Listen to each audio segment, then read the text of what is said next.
I think it's recording. I'm not sure. I'm very confused. Okay.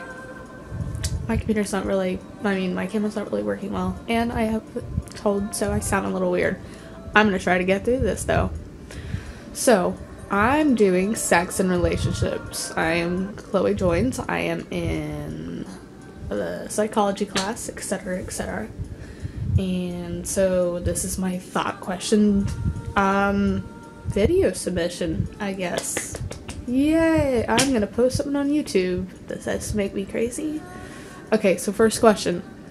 Are we meant as humans to be monogamous? Why or why not? Okay, so I don't think we were born into being, like, meant to be something. So, however, due to society's beliefs and norms and what qualifies you as a bad person or a non-bad person, I would say that we are meant to be monogamous, not polygamous or anything, because of course those crazy rednecks with all their wives and stuff, it gets a little weird and gross, and everyone seems to hate that, including me. But I'm not going to put my too much personal opinions into this video. Maybe in the later questions, but still. Okay, there's my voice. Okay. Would you forgive someone for cheating? Why or why not? Well, I've had personal experiences with cheating in the past, people cheating on me and etc. And I still want them to burn in fire and watch it and hear their screams and all that. Does that sound sick? Is this going to psychology teacher? Am I gonna get arrested? Nah, it's okay. Totally fine. This is for class, yeah. So I don't think, I would never forgive someone for cheating. No thanks. That is why. What is love? Love is what I classify as when you be with someone, you want to be around them 24/7. You get completely absorbed in them with physical attraction, mental attraction, and just all over needing them. You feel like you need them and need to be around them, and you just love them. Not to be confused with puppy love, which is when you're just all over a person. They're your world, they're your universe, etc. Love is like that, except love is when you accept all the hatred you also have for the person, or all of their bad sides and all that, and you still wish to always be with them after you've accepted all the bad. That's when puppy love becomes real love, and that's what I think love is. It's accepting all the qualities and still wanting that person to be your person, and to just be willing to completely give up your existence for them. Okay, does love really exist? Why or why not? I think it was clear in the last question I answered that I pretty much believe love does exist. However, I don't think that in this day and age, a lot of people know, maybe including myself, what true love really is. So they might find love, but that love might not be what love really should be. But I do believe love exists 100%. See to last question as to why, because I'm eccentric about it. Fun.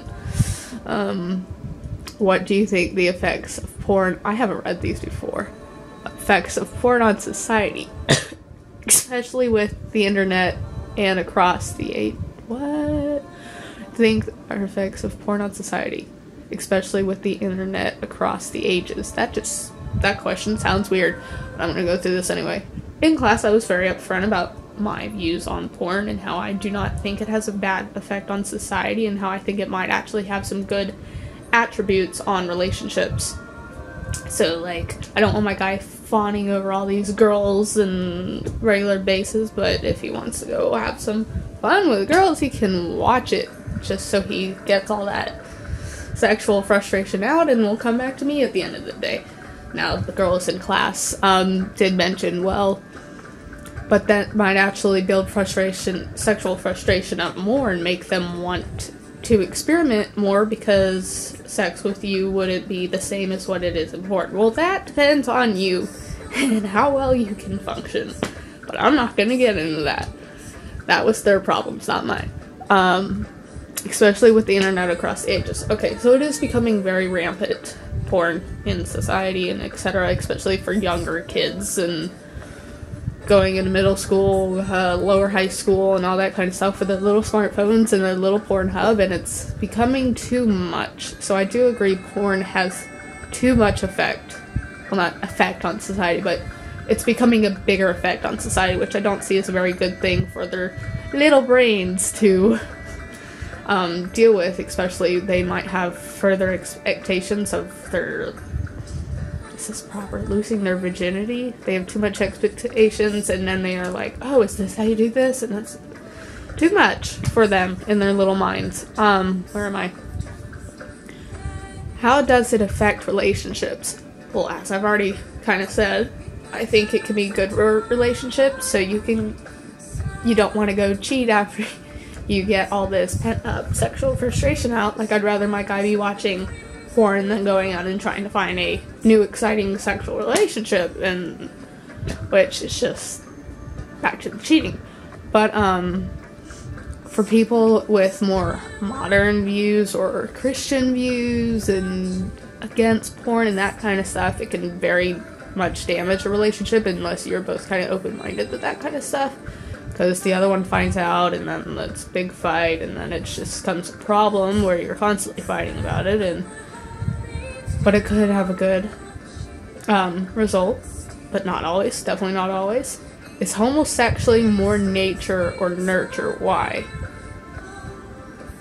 Oh my god, I didn't even get into this in class because I did not like this question, because it could be either. Okay? They were getting into two gay dads raising a child. Is that going to make them gay? No, it's not going to make them gay. You never know. Or if nature. So that would be nurture. But then, yeah. And then I got this. Okay, so one is the effects of the parents, and then one is the effects of society, I would guess. Okay, well, and being raised around maybe gay people or non-gay people, I don't know. I don't think it's either one, and I think it's both at the same time, because you have two gay dads raising a son. That doesn't mean he's gonna end up gay. It doesn't mean he's not gonna end up gay. He could be gay and he could not be gay. So many studies show, but none of them are accurate. At least I don't believe, because there's different results in each one. Everyone you see, there's gonna be a different percentage rate, and there's gonna be kids that don't end up that way and do end up that way. There's kids that are raised by straight Baptist Christians and end up gay. It's a choice. It's neither nurture nor nature, because nature can affect it, nurture can affect it, however it doesn't always affect it. So I do not lean towards either way, and I think it's very open to discussion, and maybe should just stop being open to discussion. Let's close this discussion. And that was actually my last question. Again, Chloe joins psychology class, and what is playing on my laptop? Anyway, that's all for me. See you in class. Bye. If I can turn this off.